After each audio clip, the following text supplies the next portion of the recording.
Ya, teman-teman, selamat bergabung kembali di channel Ujang Halu. Ujang harap teman-teman semuanya dalam keadaan sehat, insya Allah. Dimana dalam video kali ini, saya Didu bersama gerombolannya melakukan aksi bongkar pagar laut Tangerang. Di sini saya Didu ditemani oleh Abraham Samad, Ruslan Buton, dan Bapak Nur Salam, pensiunan TNI Angkatan Darat. Dan teman-teman juga pasti sudah tahu lah ya bahwa mereka-mereka ini adalah orang-orang pecatan Bapak Joko Widodo.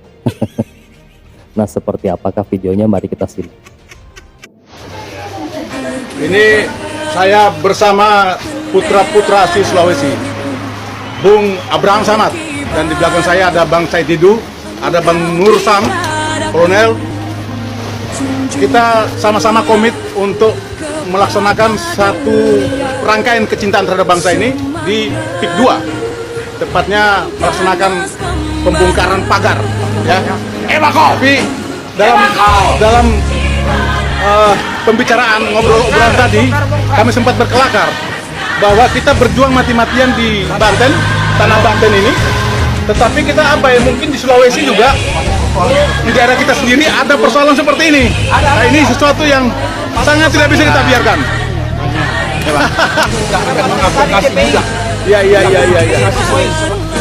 Iya. Berarti Sulawesi kita harus monitor.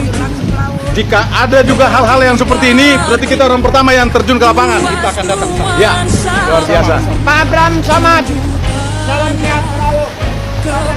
Bang Said dulu. Siap. Apa komentarnya? Putra Sulawesi berjuang di sini? Bukan berjuang untuk Banten, berjuang untuk Indonesia. Biasa. Dari Sabang sampai Merauke. Tanamkan kecintaan terhadap bangsa ini. Luar biasa. Oke, bukan berjuang untuk Banten tapi untuk memperjuangkan Indonesia. Yakin tuh Pak Said Didu ya, bukan karena kepentingan lain kan di balik ini semua. Oke, jadi teman-teman, sangat disayangkan ya apabila masih aja ada orang-orang atau rakyat yang percaya dengan mereka ini. Karena kenapa? Mereka ini adalah orang-orang, mohon maaf ya, ada yang diantaranya terjerat sama masalah-masalah hukum ya, ada juga yang menyalahgunakan kekuasaan. Jadi rasanya sulit sekali kita untuk percaya dengan mereka gitu kan, apalagi kan gerombolan ini sering sekali ya membuat onar gitu kan, dan ini juga mereka dikawal oleh para emak-emak di belakangnya itu, yaitu emak-emak dari aliansi apa gitu namanya ya, organisasinya itu, yang waktu itu mereka ini bikin kericuhan di Solo ya untuk memblokir apa ya, untuk menyegel tanah pensiunan Bapak Jokowi. Ya, nah buat teman-teman yang mungkin ada yang belum tahu ya perihal kasus-kasus mereka ini, jadi kita akan menyimak kembali. Kalau saya Didu sih dipecat dari BUMN ya, memang belum ada kejelasan ya faktor apa yang membuat beliau ini dipecat, karena beberapa artikel juga memberikan penjelasan yang berbeda mengenai pemecatan Bapak Said Didu ya. Nah, untuk Bapak Nur Salam ini pensiunan TNI Angkatan Darat ya, beliau bukanlah orang yang dipecat ya karena pensiun, dan beliau juga memang sama seperti Pak Said Didu dan yang lainnya membenci Bapak Jokowi ya. Oke, kita lanjut ke video selanjutnya. Jejak hitam Abraham Samad, menjabat Ketua Komisi Pemberantasan Korupsi, KPK, periode 2011-2015. Abraham Samad pernah terlibat berbagai skandal dan kontroversi selama masa kepemimpinannya. Coreng citra KPK sebagai lembaga anti korupsi yang bersih karena skandal fotosyurnya dengan deretan wanita cantik. Foto mesranya dengan Elvira Devinamira, Putri Indonesia 2014. Coreng profesionalitas seorang pejabat tinggi KPK. Abraham Samad juga memanfaatkan KPK sebagai alat politik untuk menyerang lawan atau mempromosikan agenda pribadi, seperti penetapan Komjen Budi Gunawan sebagai tersangka KPK di tengah proses pencalonan Kapolri, hingga lobi politik untuk pencalonannya sebagai wakil presiden mendampingi Jokowi di 2014. Gaya kepemimpinan Abraham Samad sering mendapat kritik, karena dianggap terlalu banyak mencari perhatian publik. Pada tahun 2015, Abraham Samad ditetapkan sebagai tersangka oleh Kapolda Sulawesi Selatan dan Barat dalam kasus pemalsuan dokumen. Abraham Samad punya banyak jejak hitam, penuh kepentingan dan banyak rugikan rakyat. Masih mau percaya? Wow, banyak sekali jejak hitam katanya. Terus apa ya?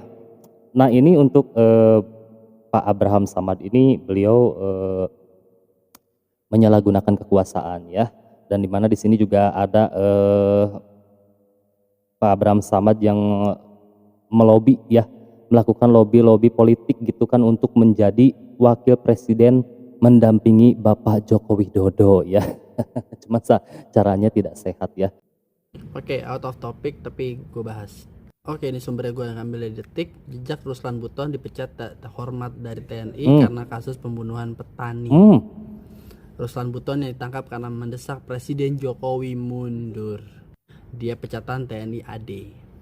Ini lagi ya, bisa dibaca silahkan. Jadi clear ya kenapa ditangkap. Gue nggak tahu ketika dia nyuruh Pak Jokowi mundur itu dia masih TNI aktif atau enggak.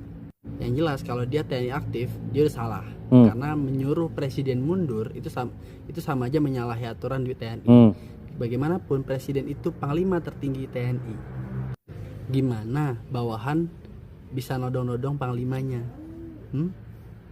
Kedua, ada kasus pembunuhan. Ya jelaslah ditangkap ya. Jadi bukan soal kritikannya, tapi memang soal etika dan etis di TNI-nya. Ini paling parah ya, Pak Ruslan Buton terlibat dalam pembunuhan di Ternate ya, kalau tidak salah.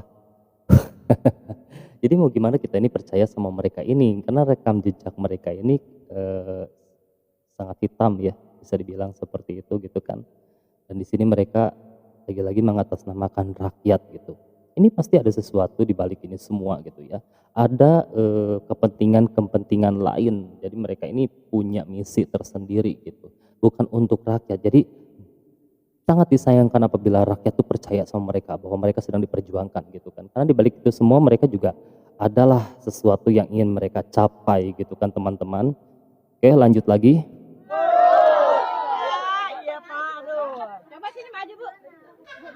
Mengambil kebijakan dia lah. Ala ilah. Ratusan Ting sabar Pak Saididu. seperti Pingin nangis saya tadi melihat.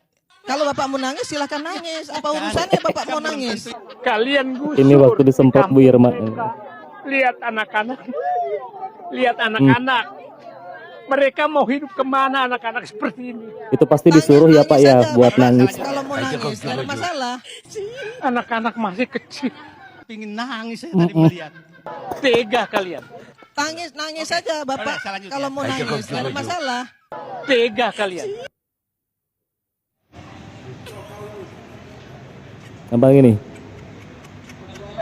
Aduh. Ini nih gerombolan para emak-emak tuh tuntutannya banyak sekali gitu kan. Yang satu aja belum selesai kasusnya, udah ditambah lagi dengan tuntutan-tuntutan lain gitu.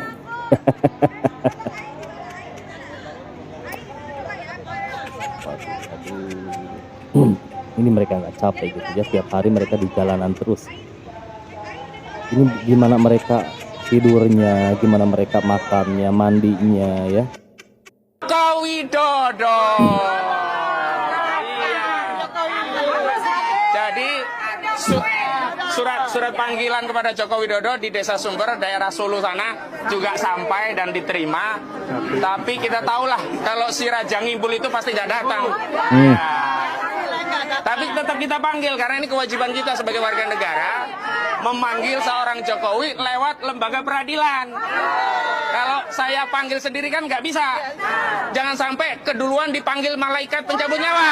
Astagfirullahaladzim. Jadi mudah-mudahan saudara Joko Widodo pada sidang selanjutnya bisa hadir atau setidak-tidaknya menunjuk surat kuasa untuk lawyer. Tapi dengan catatan karena dia bukan presiden, nggak boleh pakai jaksa agung loh. Jangan pakai jaksa agung. Jangan pakai setnek. Jangan pura-pura lupa Anda bukan presiden lagi. Jangan pura-pura lupa Anda ini sudah tidak punya kewenangan lagi. Tunjuk saja lawyer. Nah, baru kita pengen tahu siapa sih lawyernya Jokowi, gitu loh, ya. Siapa sih yang mau belain tukang bohong? Nah, siapa yang mau belain yang memberikan fasilitas PSN yang merugikan dan menyengsarakan rakyat Banten? Karena kemarin kami ada musyawarah besar di Banten, di Aula Kecamatan Pontang. Semua warga Banten marah. Mereka tidak ridho tanahnya dirampas. Mereka marah karena proyek punya Aguan ini bikin cilaka. Bikin apa? Cilaka. Ada yang kecelakaan, ada yang meninggal, ada polusi, ada rumahnya jadi rusak rontok, ada ribut-ribut sehingga tidak bisa tenang, ada laut dipagari, ada jalan-jalan diuruk, ada rumah tanahnya diuruk, ada sungai diuruk, pantai dipagari, sampah menumpuk, tambak diurut, sawah tidak bisa ditanami lagi, korban banjir dan yang lainnya. Jadi sekali lagi kita juga mau tahu siapa sih orang-orang yang saat ini mau pasang badan untuk membela orang-orang dolim ini. Catat semua orang-orang yang membela orang-orang dolim, dan mudah-mudahan oleh Allah orang-orang dolim ini disibukkan dengan sesama orang dolim. Dan yang paling penting, nanti kita akan beri kesempatan pada lawyer-lawyer lain, juga kepada prinsipal. Saya ingin tegaskan, negara ini adalah negara hukum. Negara ini saat ini presidennya Prabowo Subian. Negara ini bukan negaranya Aguan. Jadi sebenarnya mekanisme paling sederhana untuk menyerahkan surat panggilan kepada pihak tergugat jika tidak ditemukan, itu bisa dititipkan ke lurahan. Nah, kalau kelurahan mustahil gak kenal saudara Aguan. Republik ini siapa yang gak tahu saudara Sugianto Kusuma alias Aguan? Apalagi setelah digugat rakyat, nama Aguan itu viral. Jadi pakai P ya, viral di mana-mana nama Aguan itu. Gak mungkin gak ada yang tahu. Nah, tapi karena tadi diminta untuk melengkapi, kami akan melengkapi, mencari tahu alamatnya. Jadi kepada bapak-bapak, tadi kurangnya cuma nomor, tapi kami akan sounding bukan hanya nama, alamat kantornya.